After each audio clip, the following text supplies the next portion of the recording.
రామ చక్కని సీతకి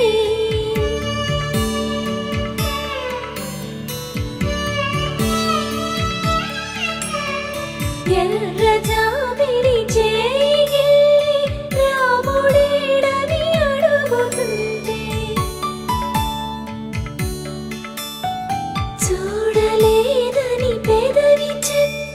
చెప్పలేమని కనులు చెప్పే నల్ల పూసై